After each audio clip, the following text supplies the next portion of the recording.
Hello guys, welcome back again. I hope all of you are doing well and also preparing for your exams. आज हम बात करेंगे synthetic seed. ठीक है, आप अगर 12th क्लास के स्टूडेंट हैं, आप कोई सा भी बायोलॉजी से संबंधित एग्जाम देने वाले हैं, तो वहां पे आपके सिंथेटिक सीड बहुत इंपॉर्टेंट टॉपिक हो जाता है। जैसा कि नाम से पता चल रहा है, संश्लेषित बीज, ऐसे बीज जिनका क्रिएशन कहाँ पे किया जाता है, लैब में किया जाता है। ठीक है, तो ऐसे भी सिंथेटिक सीड कहलाते हैं। ठीक है, ये थोड़ा सा आपको साइंटिफिक लैंग्वेज नहीं लग रही होगी सिंथेटिक सीड की परिभाषा को एफिशिएंट बताने के लिए, तो चलिए इसे हम थोड़ा सा और मॉडिफाई कर देते हैं। ठीक है, एक तो होते हैं प्राकृतिक बीज। बीज क्या होता है? अगली पीढ़ी का निर्धारक होता है। ठीक है, मान लीजिए आपको एक प्लांट लगाना है, तो सबसे पहले आप क्या करोगे? बीज अंकुरित करोगे। अब बीज क्या करेगा? या तो वो हाइपोजियल होगा या फिर एपीजियल होगा। ठीक है, वो दूसरा टॉपिक है। तो बीज अंकुरित होता है और नया पादप बनाता है। ठीक है, अब यहाँ पे कई बार क्या होता है, कई ऐसे बीज होते हैं, जैसे हमने मान लीजिए काउंट कीजिए, हमने सारे बीज तो उगेंगे नहीं। जैसे मान लीजिए हमने 1000 बीज डाले, कितने बीज उगाए? 1000 बीज हमने प्लांट में एक हमारे खेत में अंकुरित किए, लेकिन वहां पे अंकुरित हो रहे हैं ओनली 700। ठीक है, यानी कि 70% रेशियो में आपको सक्सेस मिल रही है, 30% में वहां पे आपकी जो सीड है वो कैसे जा रहे हैं, वो व्यर्थ जा रहे हैं। अब उसका कारण कोई सा भी हो सकता है, या तो उन्हें अनुकूल वातावरण नहीं मिला है, या फिर उसमें कोई रोग हो गया है, या फिर कह सकते हो उसमें बीज अंकुरित हो ही नहीं पाया है, क्योंकि वो कैसा हो गया है, बीज प्रसुप्ति कंडीशन में चला गया है, सीड डोरमेसी कंडीशन में। अब बीज प्रसुप्ति क्या होती है? अब आपके दिमाग में आ रहा होगा बीज प्रसुप्ति क्या होती है। देखिए, बीज क्या करता है, कई बार प्रतिकूल परिस्थितियां होती हैं। जैसे मान लीजिए ये हमने हमारी मृदा की पृष्ठीय मृदा है, और इस मृदा में हमने हमारा बीज अंकुरित किया। ठीक है, अभी अंकुरित होके नहीं दे रहा है, बहुत टाइम हो गया। तो इसका कारण हो सकता है कोई सा भी ऐसा प्रतिकूल, अगर बाहर का इन्वायरमेंट कैसा है, प्रतिकूल है, नॉट फेवरेबल है, तब ये अंकुरित नहीं होता है। और जब तक अंकुरित नहीं होगा, जब तक उससे फेवरेबल नहीं लगेगा। तो प्रतिकूल परिस्थितियों में बीज अंकुरित नहीं होने की जो इनकैपेबिलिटी है, उसे आप बोलते हो, क्या बोलते हो उसे? सीड डोरमेसी। ठीक है, क्या बोलते हैं उसे? सीड डोरमेसी। एक तो ध्यान रखना है आपको। ठीक है, असामान्य रूप से बीज का अंकुरित नहीं होना सीड डोरमेसी कहलाता है। अब इसके रीजन में बता चुका हूं, कोई सा भी कारण हो सकता है। ठीक है, अब हम यहाँ पे देखें, अब अगर अंकुरित नहीं हो रहे थे तो ये किसान के लिए नुकसानदायक चीज है, उसे इतना एफिशिएंट रूप से फसल नहीं मिल पाएगी।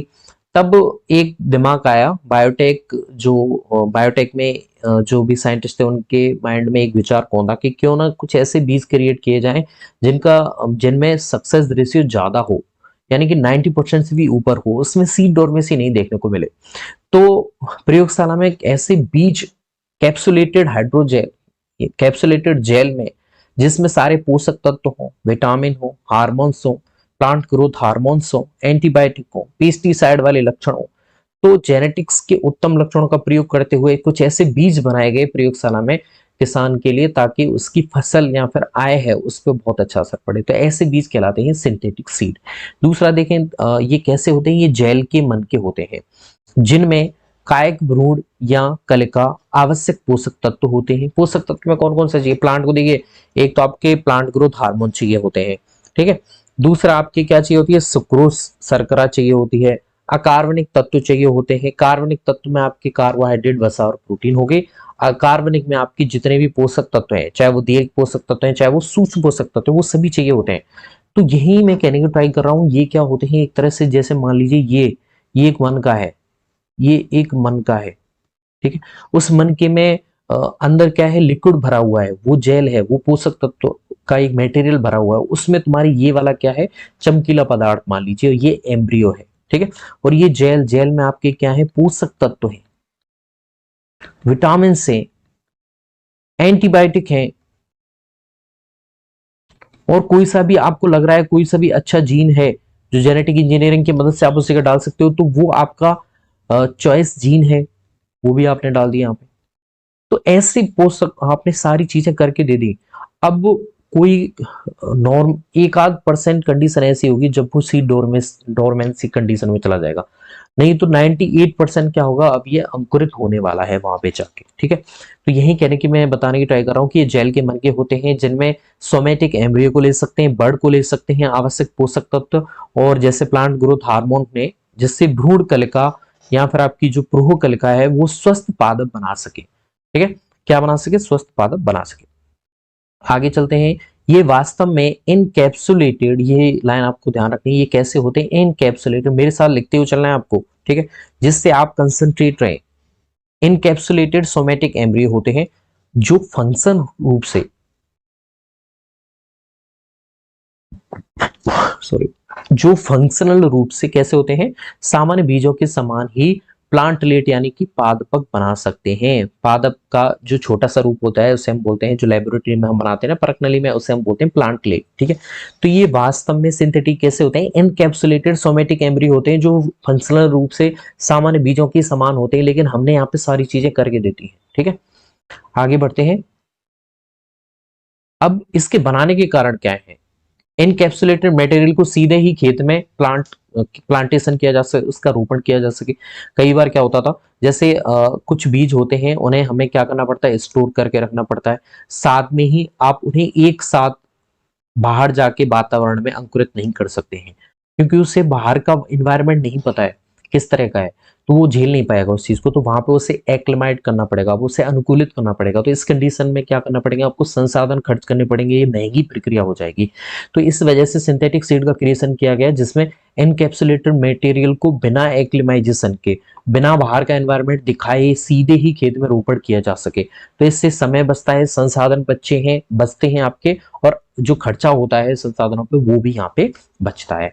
जेल में सभी पोषक तत्व प्रेजेंट होते हैं, ये मैं ऑलरेडी आपको बता चुका हूँ। डोरमेसी नहीं देखने को मिलेगी, यही इसकी सबसे खास बात होती है। जो प्राकृतिक बीज होते हैं 10 में से तीन चार बीज तो आपके क्या हो जाते हैं? वो डोरमेंट कंडीशन में चले जाते हैं, यानी कि वो प्लांट बना के नहीं देंगे, पड़े रहेंगे ऐसे ही। ठीक है, काफी मात्रा में कायिक भ्रूण उत्पन्न कर सकते हैं ये, काफी मात्रा में। तो बढ़ी हुई जनसंख्या के लिए हमें ज्यादा मात्रा में अगर उत्पादन बढ़ाना है, तो उसके लिए सोमेटिक एम्ब्रियो क्या हो सकता है? एक ऑप्शन हो सकता है हमारे लिए। एक्लेमाइजेशन यानी दशानुकूलन की जरूरत नहीं पड़ती है इसमें, यानी कि आपको बाहर के एनवायरनमेंट से, आपको प्रयोगशाला में ऐसा नहीं है कि आपको पहले उसे एनवायरनमेंट दोगे, बीज को डायरेक्ट वहां पे जाके अंकुरित कर सकते हैं। ठीक है, दशानुकूलन क्या होता है? एक तरह से एक्लेमाइजेशन में वापस से बता रहा हूँ, जैसे मान लीजिए एक लैब है, और इस लैब में अगर आपको बीज जो बनाया है उसे आप वापस से एकदम से बाहर ले जाके अंकुरित नहीं कर सकते हैं, वो बाहर का जो वातावरणीय दबाव है वो झेल नहीं पाएगा। इसी वजह से हम उसे क्या करते हैं? एक्लेमाइज करते हैं, धीरे धीरे उसे टेम्परेचर देंगे, बाहर का वातावरण की पीएच देंगे, फिर धीरे धीरे उसके लिए पानी, सारे पोषक तत्व धीरे धीरे दिए जाते हैं, बाहर के वातावरण के उसे अनुकूलित करवाया जाता है। तो यहाँ पे सिंथेटिक सीड में इसकी कोई जरूरत नहीं होती है। तो यहाँ पे समय की भी बचत होती है, संसाधनों की भी बचत होती है। आगे बढ़ते हैं। फिर देखिए जेल, जेल क्या होता है? जेल में सोडियम एल्जीनेट होता है बेसिकली। तो यहाँ पे सोडियम एल्जीनेट और कैल्शियम क्लोराइड का विलयन दोनों का सॉल्यूशन होता है। सबसे पहले बीजों को सोडियम एल्जीनेट में डाला जाता है, और उसके बाद वहां से निकाल के उन्हें कैल्शियम क्लोराइड विलयन में डाला जाता है। उसके बाद में आपका एक सिंथेटिक सीड तैयार हो जाता है। और ये कैसे होते हैं? बहुत छोटे छोटे मन के होते हैं। ठीक है, ओके, अभी दो प्रकार के हो सकते हैं। जेल के आधार पर दो भाग में डिवाइड कर सकते हैं। एक तो हाइड्रेटेड होता है, ठीक है, जैसा नाम से पता चल रहा है, इसमें हाइड्रोजेल में आपका जो कायिक भ्रूण है वो इनकैप्सुलेटेड रहता है। एक होता है डेसिकेटेड, इसमें जो कोटिंग मिक्सर है, ये हमारा कोटिंग मिक्सर भी बोल सकते हैं इसे आप। ठीक है, इसे कोटिंग मिक्सर भी बोल सकते हैं। यहाँ पे कोटिंग मिक्सर को सुखा दिया जाता है, तो कुछ समय के लिए सुखा देंगे तो इसे हम बोलेंगे डेसिकेटेड। ठीक है, डेसिकेटेड का मतलब क्या होता है? मतलब कुछ समय के लिए आपने जेल को सुखा दिया है। ठीक है, यहाँ पे आपको पूरे समय के लिए हाइड्रोजेल में उसे इनकैप्सुलेटेड रखा रखा रहने दिया जाता है। तो जेल के आधार पे हम इन्हें दो भाग में डिवाइड कर सकते हैं, एक हाइड्रेटेड और एक डेसिकेटेड। ठीक है, और आवरण क्या होते हैं? कोटिंग मिक्सर क्या होता है? सोडियम एल्जिनेट और कैल्शियम क्लोराइड। ये हमेशा एग्जाम में पूछा जाता है, बड़े बड़े क्वेश्चंस, चाहे आप एमएससी कर रहे हैं, बीएससी कर रहे हैं, वहां पे एंट्रेंस एग्जाम है या फिर कोई भी जॉब वाला एग्जाम है, वहां पे हमेशा पूछा जाता है कि जेल का कौन सा कोटिंग मिक्सर होता है? तो सोडियम एल्जिनेट और कैल्शियम क्लोराइड। ठीक है, आगे बढ़ते हैं। अब इसका मटेरियल देखते हैं, प्रोसीजर देखते हैं इसका। तो देखिए, सिलेक्शन ऑफ प्लांट मटेरियल का यूज कर लिया जाता है, जैसे आपका सोमेटिक एम्ब्रियो हो सकता है, सूट टिप हो सकता है। कौन सा लेना? आप लोग को विविजियो तक भाग लेना है, जिसमें विभाजन बहुत तेजी से चल रहे हो, ठीक है। मान लीजिए आप किसी भी छात्र का सिलेक्शन करवाना चाहते हैं, ठीक है, तो एक ऐसे बच्चे को पकड़ने की ट्राई करेंगे जो ऑलरेडी बेसिक्स के साथ खेला हुआ है। अब यहीं पे आपको एक ऐसा भाग लेना है जो ऑलरेडी विभाजन कर रहा है। आपने ऐसा भाग ले लिया जिसमें विभाजन नहीं है, तो वो तो ज्यादा इंटरेस्ट लेगा ही नहीं। तो यहाँ पे एम्ब्रियो ले सकते हैं, साथ में यहाँ पे कैलाई ले सकते हैं, प्रोटोडर्म वाला जो हिस्सा है वो ले सकते हैं, यानी विभजों तक भाग लेना है। उसके बाद में आपको क्या करना है, एस्टेब्लिशमेंट ऑफ सोमेटिक एम्ब्रियोजेनेसिस। यहाँ पे आपको एस्टेब्लिशमेंट करना है सोमेटिक एम्ब्रियोजेनेसिस का विट्रो या फिर विवो। इन विट्रो होता है यानी कि प्रयोगशाला में, इन विवो यानी कि जहां उसका प्राकृतिक स्थान है उसी स्थान पे, ठीक है। फिर उसके बाद में सिलेक्शन ऑफ मैच्योर एम्ब्रियो, जो मैच्योर एम्ब्रियो होगा उसे हम सेलेक्ट कर लेंगे। उसके बाद में हम जेल को या तो आप हाइड्रोजेल ले सकते हैं या फिर आप डेसिकेटेड हिसाब से जा सकते हैं। दो टाइप के आपके सीड यहाँ पे जा सकते हैं। उसके बाद में ये आप सिलेक्शन कर लेंगे, उसके बाद में आप उसका मास प्रोडक्शन करेंगे, यानी कि बहुत अत्यधिक संख्या में उन्हें बनाएंगे।